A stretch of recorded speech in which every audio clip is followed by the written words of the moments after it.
Hi, everyone. Thank you for joining us today. See a lot of familiar faces. Hopefully no one heckles us, or at least be gentle about it when you do. I try. So earlier this summer, by we mean the folks on the stage, we all are based out of Industry City, Brooklyn, in Sunset Park. And really kind of Steve's brainchild, but we all came together and put together an event called Virtual Production Unplugged. So this is a great sort of get together of minds in the virtual production space. And I'll let our panelists introduce themselves in a moment. But what we wanted to do was talk about the event itself, what we learned from it, what we think the industry might need moving forward. But I thought we would kick things off with a little trailer that was put together before the event, just to sort of give everyone a sense of, for those that weren't there or not aware of the event, to give them sort of a sense of what it was about and what that was like. So without further ado.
I'll just repeat what Rosanne said, which is we are so cool, right?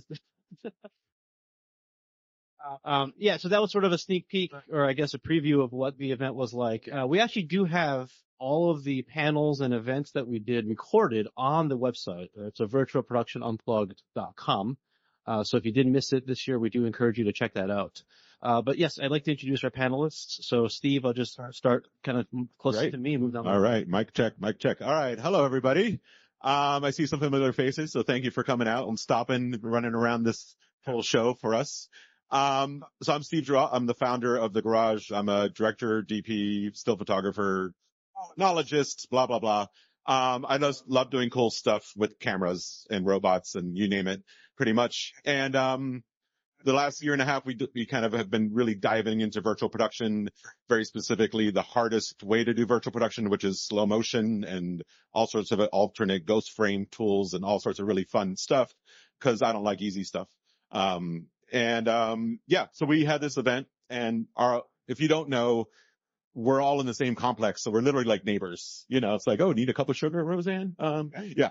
Or do you need a virtual production? Yeah. Or do you need a drill press? You know, so being that we're all neighbors and we're all in different parts of the industry, but yet interconnected by needing to share the knowledge of virtual production, get people trained in virtual production, and learn how to use it in new ways, it was really a natural fit for us to all throw this event together, you know, and it was wonderful. Like, and we're really planning to do it next year.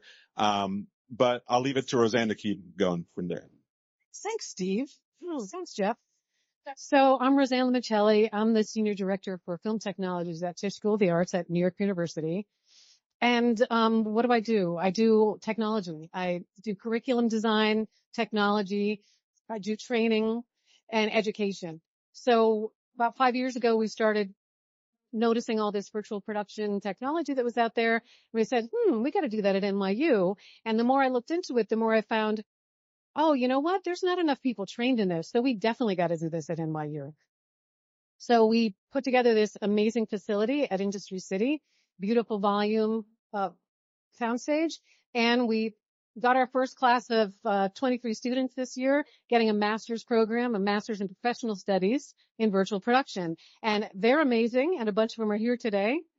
And I think they may agree it's an amazing program. They get to do a 1-year intensive filmmaking program that gets them on an amazing volume stage that, you know, in the real world would be $30, $40, $50,000 a day. So, as technology changes, we're growing and evolving and changing, and the students are great at learning everything we're throwing at them, especially all the new stuff as it comes out. So learning technology is what we love to do at NYU, and adding virtual production to it this year has just been so fun and really amazing. And we couldn't have done it without Lux Machina. Hello, Dominique Moxie. I'm the Business Development Associate with Lux Machina. Sadly, I am not neighbors in Industry City. Lux is located in Atlanta, LA, and the UK as well. And so my role consists of expanding and managing our partnerships within virtual production in Georgia and on the East Coast, helping to curate events like the ones that we created here that we're going to talk about today. And then also working with clients as they look to integrate the technology in with their traditional workflows as well. And so we got to spend the beginning half of this year working with Rosanne and her team to install, design, build, and help deploy that amazing Martin Scorsese Virtual Production Center. And that's just what we do, pop-ups and permanent installations as well. Great. Now, before we begin, thank you everyone for that. Before we begin, I'm just curious, quick show of hands, who has done a little bit of work in a volume or stage or have a LED wall? NYU said put your hands down, we know. I'm kidding. Okay. And who has never been on a volume at all or worked on a volume at all? Okay. So almost 50-50 split. That's interesting. I'm sure a lot of us want to or are interested, that's why you're all here, learn about this experience. So I will throw it kind of the first question to everyone here as a general. What do you think your goals were for this event? Outside of inviting people into our homes and showing off our spaces, but what were your goals and objectives for putting on an event like this? Because it was, a lot of work. And some of you guys, especially Steve and Rosanne at NYU, a lot of work. So what were your goals on that? I'll start. We'll just go that way. So for me, we work primarily in commercials and advertising, right? So we see the use case of virtual production very different than, students going to film school trying to make films, right? And for us, it was really about until the creative directors, until the producers, until the DPs, until everybody in the process really feels comfortable with like, oh, okay, we're going to take a risk and try something new, which is virtual production on a project. They need to understand it. Without education, there's no adoption, basically. So to us, the real reason to do this event was like, hey, we have it. We know it's right here. They have their stage right next door too. We're all in the same complex and we're, nice people. We like people in our spaces. So that was the reason why. It's like, we need to educate. And if they're, obviously Rosanne's program only could take so many students a year, and this is their first year. So, to really accelerate that adoption rate, the more events, the more sharing, the more hands-on time people get with these technologies and the people working in them, the quicker that they might actually, join an event like that and join in a production doing that. Yeah, I think it's really important for people to understand what virtual production is and how it works, not just for like our students who are going to get jobs in it, but for just anyone doing productions out there. Because I think some people think, it's a fad, or what do you need, goggles, or, what is it exactly? And it's really something that is invisible, I think, to the viewer. It's an extra skill as a filmmaker we get to hone and use to do more things that we couldn't do before. So almost everything you see, I think, on TV or in the movies, there's some virtual production aspect, whether it's a car shot or something out in space, it's probably virtual production, but the viewer isn't thinking, oh, they did that on a virtual production stage. It's invisible because it's a skill. So for DPs and producers and anyone doing, whether it's a commercial or a creative, feature film that they want to bring to Cannes, it's another skill that allows you to take your imagination to a higher level and be able to do it. And if as a producer you understand what the difference is between, I don't know, driving out, flying everybody to Monument Valley, Utah, and filming them in front of the desert versus doing that on a volume. Once you understand the difference and the benefits, like, for example, all day noon or all day magic hour, then you can take advantage of that extra skill. So I just want to get the word out there for people to understand what is virtual production and what are the benefits of it. It's not for every single movie. It's not for 100% of every movie. But it's another skill we get to use to make our movies better. Yeah, and I think that another thing as well is that when people think of virtual production, oftentimes they see a massive stage and think that they don't have a project that's big enough to utilize virtual production. That's kind of not the case. And that education standpoint that we wanted to put across with this event is that it's not a one size fits all. It's instead a toolbox, and you can utilize certain tools that'll fit your production. So telling us what your scope is, and then we figure out from there that it's not just for film and episodic, it's for advertising as well.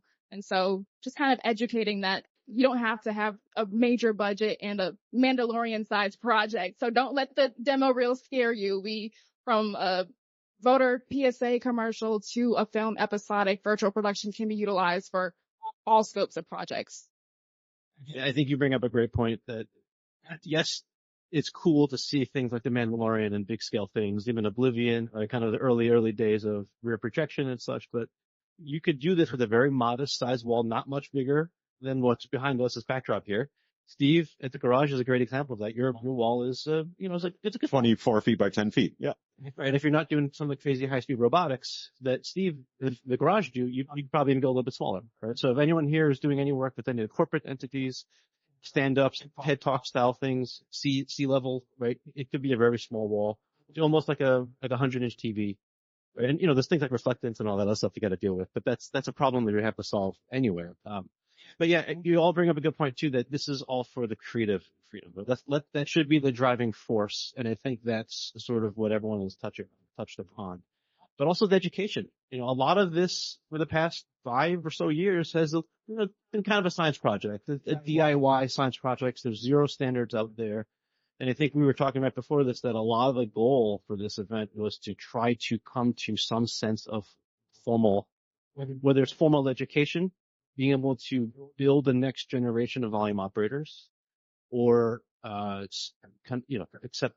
make up some standards that we can all sort of follow from that. So, I would love to have you guys expand upon that a little bit too, as far as the education side of things and the goals of making sure that we have the next generation of workers in the pipeline. Yeah, I want to sort of expand on that, Jeff, because it isn't just education of what we know, right? Like you said, we're just kind of finding the standards and we're all getting on the same page. But at the same time, like every kind of technology, it's moving so fast that we're learning more. We set out to learn this much and we're learning this much. And for me, that's what's fun about it, because, any technology, the deeper you get into it, the more you can do. So the more the technology can do, the more you can do, the more creative you can be. And I think, the more jobs there are out there. So, when you've got a film set where you've got, 100 people or 200 people, you need those extra 20 people to do the virtual production if you're on a volume. And so what is that going to mean? How many engineers do you need? What kind of production design do you need to use? And it just gives more creative, I'll call them problems to solve, because that's fun. So the more challenges you have in your project, okay, sorry, producers, I know you want things to go really smoothly, but for some of the creatives, it's like, what do we get to do that's new and different? Because otherwise you're just doing the same thing over and over again, and it gets kind of boring. So the lights are different, the production design is different, and it's different every time you do it.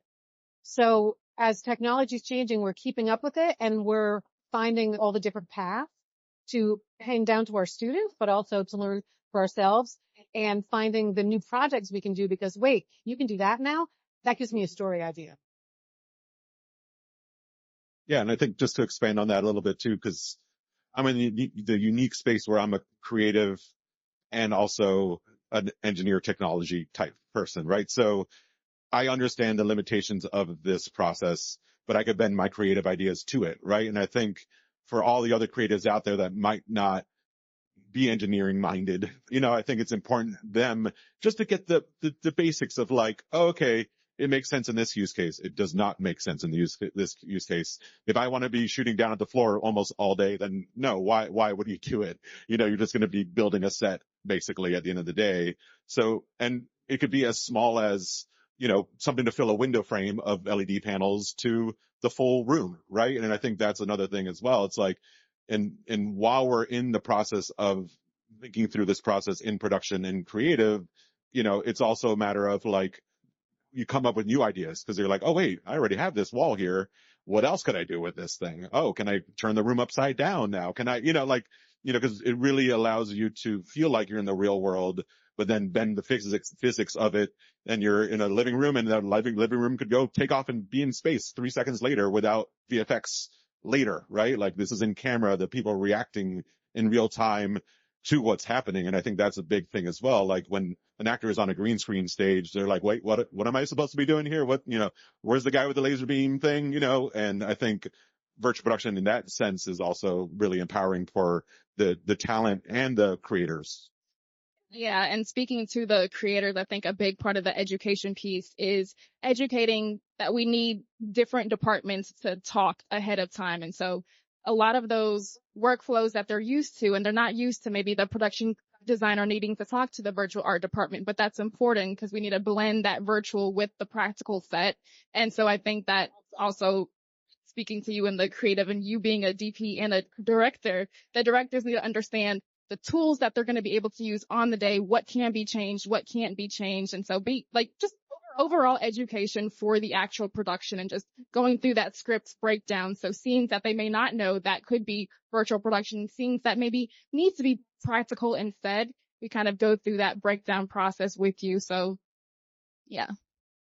Okay. So here's a tough one. If they don't have access to the NYU MPS program, or they don't have Dominique on speed dial, help and consult, what do people do to get that insight, that knowledge?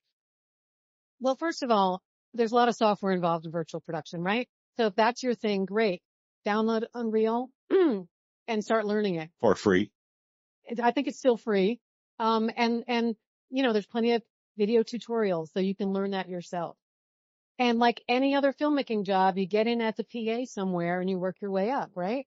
So everyone always needs PAs. If you're already someone who's a DP, you shadow somebody who's working on a volume. If you're, same thing if you're, a producer or anything, if you know someone else is doing it, ask them to, if you could come along for a day and see what that's like. And it's really not that different from filmmaking, from regular filmmaking, especially on a soundstage.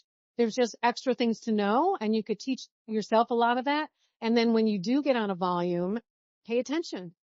You may get there as a DP and have never worked on a volume before. So do you have a gaffer that has? Do you have a first AC and a second AC that has? Can they, help you with your lens choice in a different way and how the lighting is going to work? Sure they can. If you know what you're doing as a DP, they're going to want you to come in on that VP club and learn some things. So it doesn't have to be, you don't have to be the one paying the $50,000-$60,000 a day on that volume to get in on it and start learning and practicing and getting some experience. Yeah. You can come to NYU for a 1-year intensive master's program. Sign up today.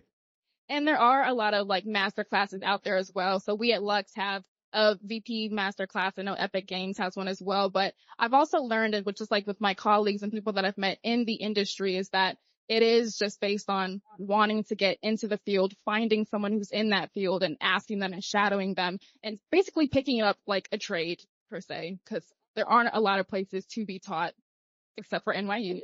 So just utilizing those resources with those that you meet. And there's more being built. I mean, that's the thing. We're kind of like on a seesaw right now. There's stages are being built. People are getting trained. There's stages get built. Not enough people. Train some more people. Not enough stages. Going back and forth. And pretty soon it's going to come out even. It's like, when you buy a package of hot dogs and a package of hot dog buns. They don't match, right? They never match. You got to buy more hot dog buns, more hot dogs. And then finally you get the right number. I think we're going to get there. Yeah. No, and I think just to add to where you got started too. So virtual production isn't new either, right? Like, yes, in camera, VFX, LED wall, Unreal, this particular flavor of virtual production is newer, but it's still, 5 years old or whatever it is. But there's a lot you could do with honestly a green screen, still with Unreal, just a simple keying program and you live key the green screen out. And they even have iPhone tracker apps now that you could put your phone onto your camera, and it's like not perfect tracking, but at least if you want to play around with it, you could actually literally feed that into Unreal and be on a green screen and basically everything. Yes, that you'll still have the green screen spill and all the things that you got to deal with, but like, hey, you could do a lot with that if you know what you're doing and you refine it in your garage too, the name of my company. But that is not to say you can't get started even with a TV, like a big, who has a 75-inch, TV at home. Use that, and I think there's being that Unreal, if you're the type that, like, once again, I'm not gonna lie, I could maybe move the camera around in Unreal with like a video game controller. That's about as far as I go myself, but I'm sure people have friends that learn software, are really good at that kind of stuff, and you get together, and now you're the DP and you have the guy that knows Unreal. You guys just play around, And I think that lends that natural curiosity. I think when you guys are looking for folks to hire or folks to come through the program, it's always that person that has that natural curiosity that wants to learn on their own. And because of the way the technology evolved over the years, some of it has been based on those, individuals' sort of key strengths. And it's putting in the time, right? So instead of scrolling on Instagram for 3 hours, spend 3 hours in Unreal and you could learn a lot. That's funny. I want to go back a little bit. And by the way, these are some behind the scenes images that we've been playing on a loop here just to show you kind of what happened, in the summer. But moving back to the event just a little bit, what were some of the key takeaways? And maybe a better question, what were some of the surprises that you didn't expect as you came out of the event, some learnings? Yeah. So the first thing, the way the event was structured was actually a 2-day event, and it was designed.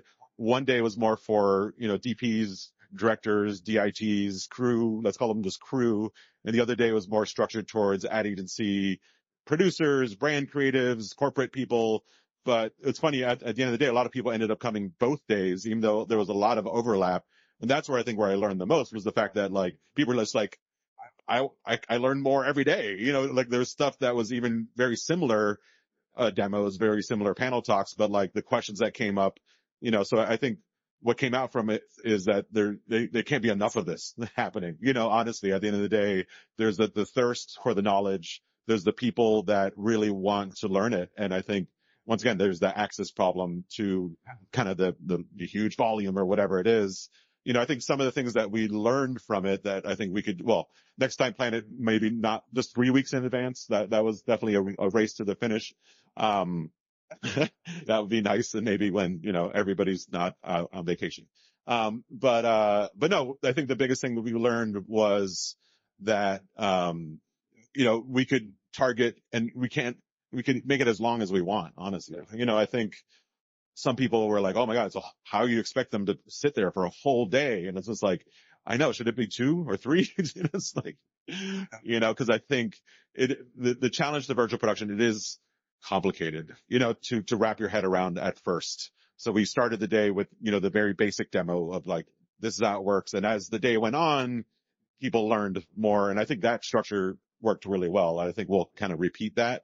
And then, having panel talks to kind of take a break, and we actually moved from the garage to NYU to Abel and had people kind of experience different parts of the different partners involved as well.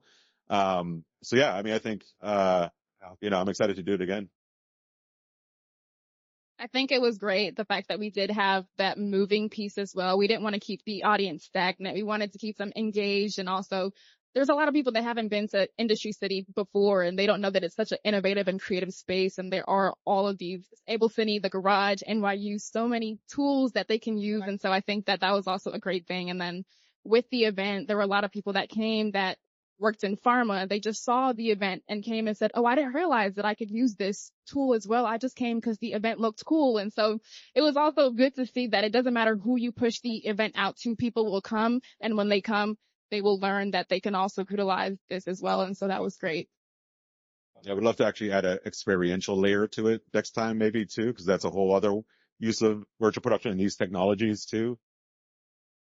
I think one of my favorite talks during the whole week, or sorry, 2 days, it felt like a week, but the 2 days was actually the one that you moderated on the ads, where you guys broke down certain scenes of certain ads, right? The BMW ad Yes. with Christopher Walken. Yeah, which is amazing, for example.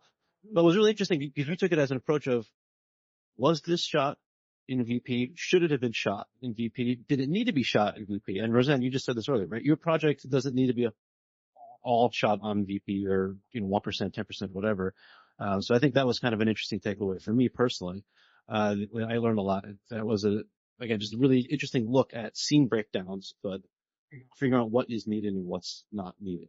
You guys, as you mentioned at the beginning, if you just joined us, that on virtualproductionunplugged.com, you could watch all the panels from beginning to end, all the demos, everything as well. So make sure you check that out.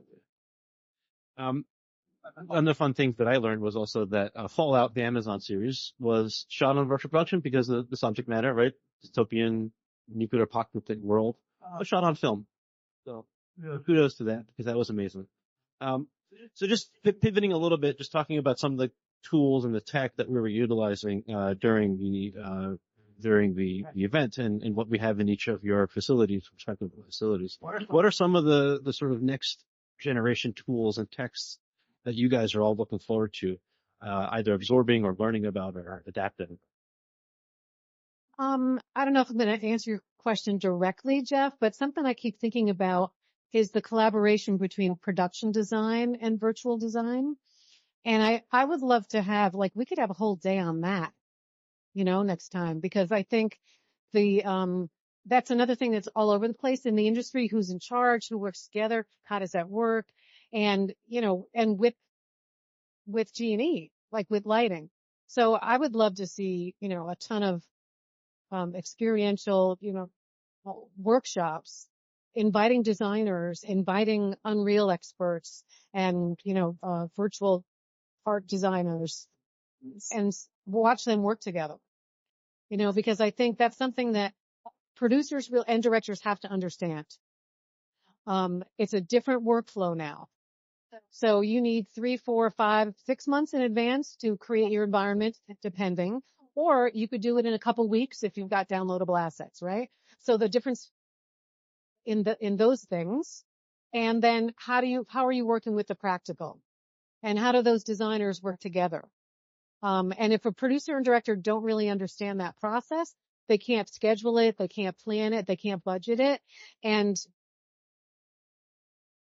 just personally as a director, you have to really be able to work with those designers to get your vision across.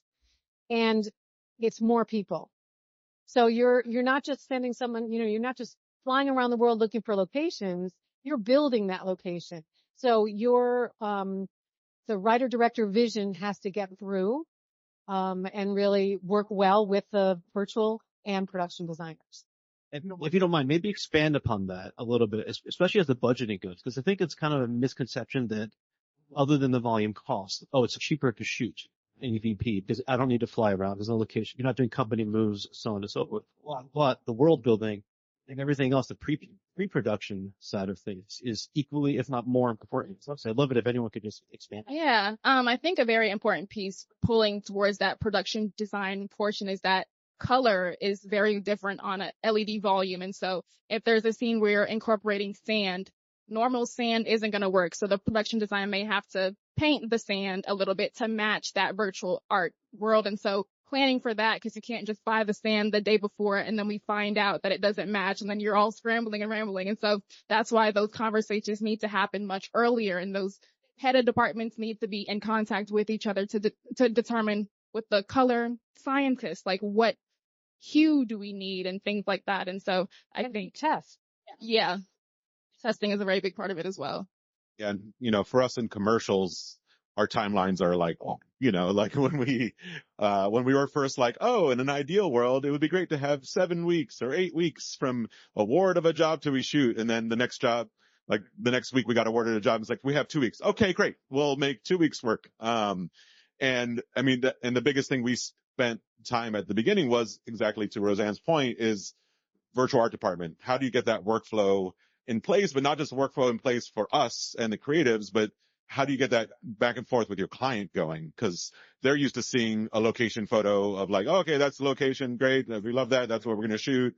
And then until your tech scout, they don't really get it all framed up and everything. But now we have the capability like, oh, this is the world we're going to build.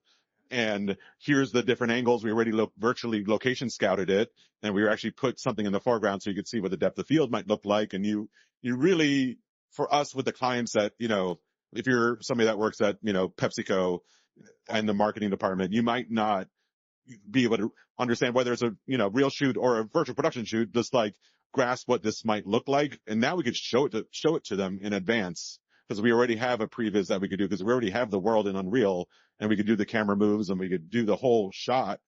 And we're finding, honestly, we're using these techniques more and more, not even on virtual production jobs, just doing previs for a client. They almost see the edit ahead of time.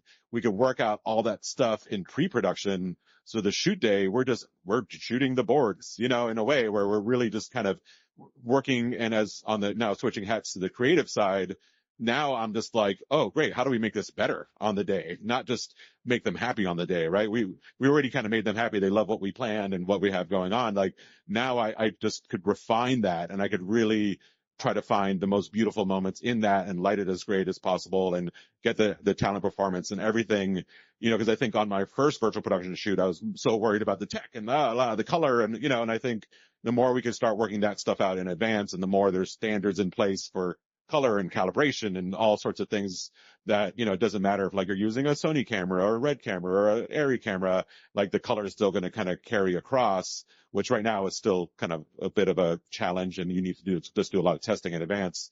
But the more that's out of the way, the more creative could really shine, Yeah, that's a really good point. And I want to say, while we're making it sound more complicated on the lead up to the production days, there's also a lot of benefits, right? So, you're not in the middle of the desert with tents and porta potties and trailers. You don't have to chase the light all day because you set your dynamic sky to whatever day or time you want it to be. And, it's more accessible for people with disabilities because you're working in a controlled stage. And if you want to, like we do, you can work at 9 to 5 or 9 to 6 instead of going an 18-hour day because you're kind of trying to cram everything in together. So it could be,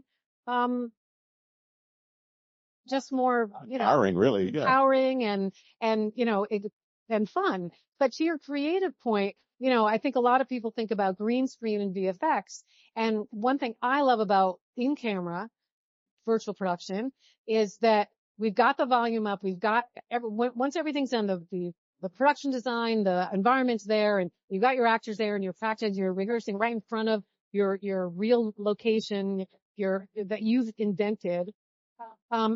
You could do whatever shot you want. You don't have to think, oh, every time I do a green screen shot, I got to think about the hundreds of hours of VFX time that it's going to cost me after the fact. You're doing it in front of that. So you can say, okay, I know I planned, like when you do your previs and you plan this 2-shot. Okay, I kind of like that 2-shot, but now I want to dirty over the shoulder. Or now I want to go really close. And you can just do as many as you want because the environment is there. It's more like shooting on location than green screen.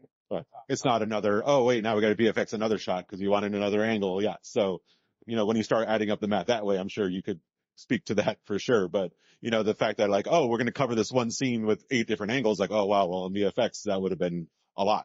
Yeah, and it's honestly exciting for the directors as well because when they do see it in camera, what they've imagined and seen in the previs and such, they are able to get those extra shots. And then also the actors are acting better because they're more immersed in the environments. And it's just the overall better experience for both director, DP, and actors. And let's not forget, you were talking about Ghost Frame earlier, or that technology of being able to have best of both worlds. Right? You have the practical real set behind you and your actors and all the crew are looking at a real thing and the creative sort of energy start to flow. But then also if you're utilizing Ghost Frame, for those who aren't aware, you're actually able to capture essentially another green plate so that if there was a mistake or if there was a creative change in the further down the line, you have that flexibility. Clients never make changes later. Speaking from experience. Looking at the clock, it looks like we have about 10 minutes left. I also want to make sure we have enough time for general audience Q&A. So at this point, I think would be a good time to do so, just in case we have a lot of overwhelming, eager questions. But there's a microphone roaming around. Sorry. One moment. Thank you. Here she comes. Yes, you first. Gentleman in the front. Yeah, thank you very much, guys. What do you think about AI? It's developing for. And do you think it would replace over you just with some maybe that solar and don't be like fireflies and what you but are you I take this one first. We all have strong AI opinions here. So, I mean, to us today, it's a tool. We're definitely leveraging it as a workflow tool, especially in pre-production, right? Because at the end of the day, our clients are crazy. Like they are so specific, and directors for that, James Cameron is so specific about everything, right? Like, like the way the sand moved in Avatar, when the little thing moved by the water, like trying to prompt that or whatever is just, we're not there today, But for us, we've been playing with is a program called Kubrick, actually, that, is generative AI for developing plates for virtual production that you could do 2.5D or 2.75D or whatever, however many Ds you want. But basically you get some of the parallax, not the full control that you get in an Unreal scene. But I think for clients, once they adopt the fact that they're okay with AI, because most of our agency partners and our brands have a zero AI policy, or they have to go through legal, or it's like a whole thing right now because nobody wants to be the top name on that lawsuit when it happens. So I think at the moment we're safe. And, once again, I think we're leveraging it as a tool. And I'm really excited for what it could empower, once again, filmmakers that have a vision to make that vision, and I think at the end of the day, if AI was going to replace what we do, CG would have already done it. Honestly, other obviously it's cheaper, maybe not for the planet. But I think it's just, that's where I stand. It's another tool, and I think it could just empower. I don't think we're going to have less crew members on a film production. I just can't see AI doing 90% of the jobs that I know people have to do on a film production. Can it help people do their job better and faster? Yes. In pre-production and post-production. I would love AI to do my budget for me. But, you have to know how to put in the input to get the right result. So I think, we're going to be teaching our students to leverage AI so that it can make their jobs better, easier, help them learn better. But I don't think AI is going to take our jobs away. I don't see it. And I think it's kind of the same as to be said with like virtual production. People had the fear of, oh, well, now in-camera VFX is now going to take away these jobs. It's not taking them away. It's just kind of altering them. And so I think looking at it as that as well. More jobs. Yeah. That's a really important point too, that we don't want to forget that we're not, no one, the unions, the people on the stage, no one is thinking that this is taking away jobs. It might augment or shift. You might put people from the front and the back and back in the front and so on and so forth. But the amount of jobs out there, as we all know, it takes a village to create these beautiful projects. So yeah, thank you for mentioning that because that's a really important point. Yes, question over there.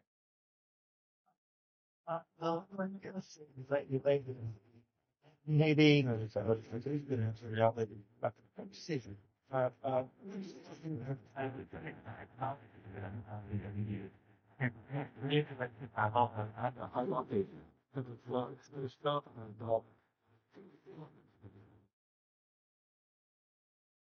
Yeah, sure. So basically, there's different ways to use virtual production. As I mentioned, 2D, 2.5D, driving plates. There's, but what we're talking about is mostly 3D, right? So Unreal Engine is actually a video game engine that basically is a 3D world, right? Like you could go from any angle and you could see it in 3D. You could relight it. You could retexture it. You could have full control over it. And there's a camera tracker on the camera. So as you move the camera, it's shifting the parallax in real time. So if I go around a column, in the Unreal world, it's going around the column and camera. So, but to add to that, and Rosanne's points quite a few times today, production design in the foreground also becomes really important. If you just stand a person in front of a wall, like, yeah, you'll get some of that, but real spaces, real things have dimension, right? You have, that tree right behind them. You have the chair around the corner. You have the column, the pole, so as much as, I love at least to have something between the person and the wall and something between the person and the camera, ideally, and that's kind of a beautiful thing, because as you kind of start moving around a little bit, then you really kind of get that depth, plus I feel the more area that the practical lighting hits, it really kind of sells that all together a little bit more as well. And it takes a little practice to understand how much is enough, how much is too little. We work in a lot of macro shots, so we don't need a ton. Like if I have a foreground, burger and a soda and we have a few things behind it, like it really sells the look pretty quickly sometimes. Yeah, I want to add to that because I think on the science side, I think what people don't understand is that giant screen is 200, 400, 800, 10,000 computer screens. And the engineers are using the Unreal Engine game engine, live rendering, and the giant server room is whizzing away to make all that work. So as that 3D environment, as you're moving around it with the camera tracking, the computers are like rendering, making it work. And the engineers are, making sure the computer's working right. The lighting is working right. The color is working right. So those are those extra jobs, right? The engineers. And, when you're, filming in front of it, I think, old school filmmaking, right? Foreground, middle ground, background. We always talk about that. It's even more important because you have to be certain distance away from the volume screen. You have to put some stuff there maybe in the middle to give it a more reality, put the people in the right space, and with the right lighting, or it's not going to look real. It's super easy to do VT and look crappy, but it's another art, just like any other part of filmmaking, to make it look beautiful. And that set extension is really what helps to sell it as well. So the more extensive that your set is and having your actors interact with just thinking of the wall as an extension of the world that you build in front of it. Moving back a little bit to accessibility as well, that you guys are all talking about, is what you all described as on a big volume 3D generated scene, but don't forget there are 2D generated scenes as well. If you're shooting, let's say, an airplane, but you don't have a budget to rent an airplane, you build the prop airplane window, so the cockpit, and you put a medium-sized screen outside of it, and then you have the natural reflection, sky, or whatever else has happened outside that window. So it doesn't always necessarily involve some of the tools that you all just touched on. I saw hands fire. We'll get to. Yeah. That's it. Well.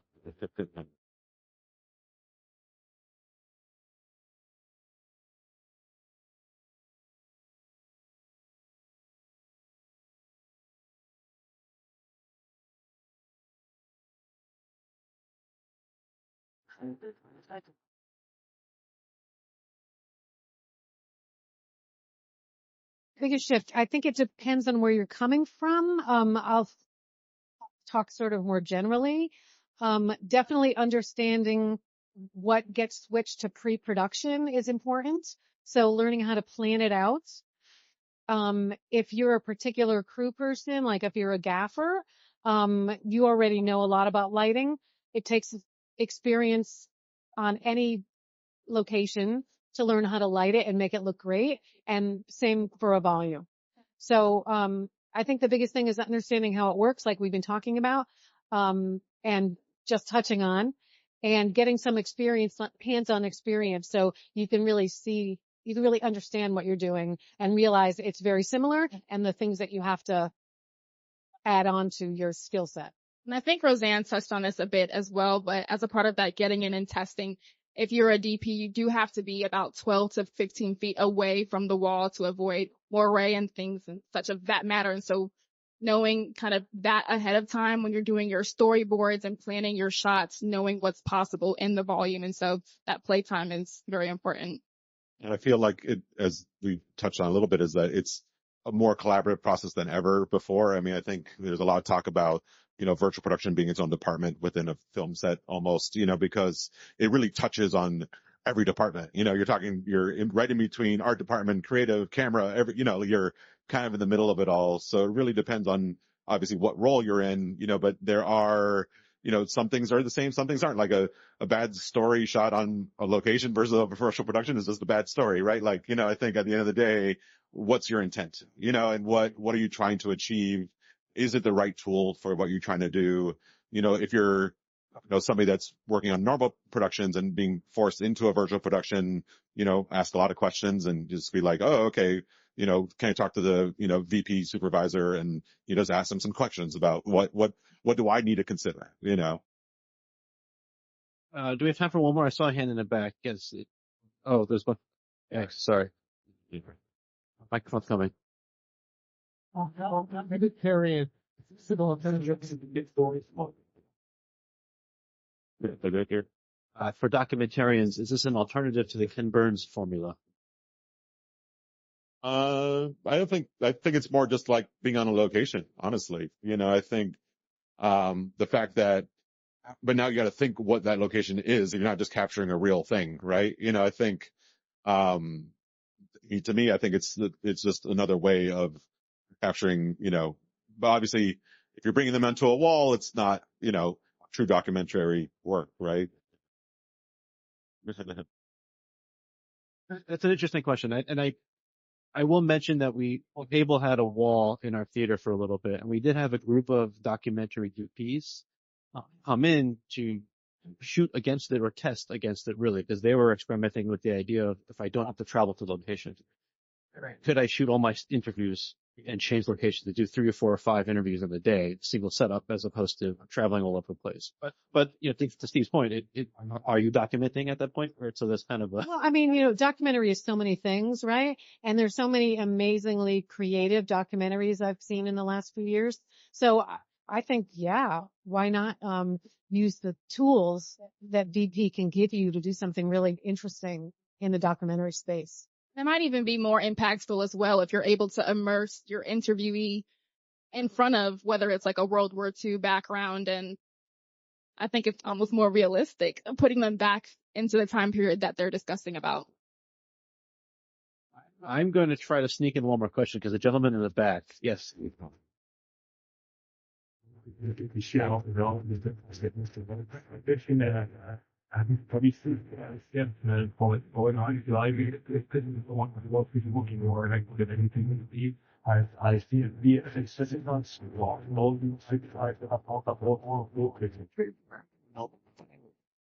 Actually, I want to answer your question in a different way, and I'll get to your real question, because I wanted to mention this. One reason why I really wanted to start this program at NYU in virtual production is because I kept hearing there's, not enough trained people for these jobs. And as a woman in technology, I've often been, sort of pushed outside amongst the margin. Anyone notice? Just a little bit. So I said, okay, if we start a program, I really want to focus on recruiting women and people of color to come into this industry, because, we've been locked out a little bit over the first 100 years, and we want to get in there now while these jobs are wide open, while virtual production is new and a lot of people aren't jumping in yet, so that we can, and now I'm going to answer your question, get into that change, what we're seeing, change what we're understanding. And you were coming from the aspect of, do the designers kind of have more input, and does that change it? I think that it can, because the better you are at the technology, the more skills and power you have. So if you're a designer and you're a super expert in Unreal, and you've got especially a different point of view that most people have been seeing, and you start working with directors or a crew, and you can expose them to a different point of view, whether that's artistic or diversity or political, and get something into filmmaking that maybe wasn't there before. And I think with virtual production, there isn't just one voice that's the prominent voice. Every single department can equally affect the budget and the timeline of the shoot. And so I think it becomes a roundtable discussion where everybody inputs what their specific department's needs are and what their goals are. And that all comes together to affect the overall production. No, and I think the tricky part for the VP VFX supervisors are to try not to say no to you, right? Because like oh, you want to shoot like this? Oh, wait, now my tracking system's going to go bad. Like there's some small nuance things that like they're, getting, they don't want to say no to the DP. They don't want to see the director, but sometimes they do need to. They need to say, hey, ahead of time, that's hopefully this happening in pre-production. You're talking through the shots and and hey, can we find a new solution for that? Or if you really want to do that, we'll prep a different way on the day, get some more, capture cameras from Vicon or whatever to make sure we could cover you no matter where you want to put the camera is. But it's definitely more collaborative, I think, than ever, where normally VFX and post like, oh yeah, whatever. Then let the VFX supervisor in the back and, they'll fix it in post later. And that is definitely different in this workflow. Perfect. Thank you so much, Dominique, Rosanne, and Steve for joining us today. Really appreciate it. Thank you all. Thank you, Jeff.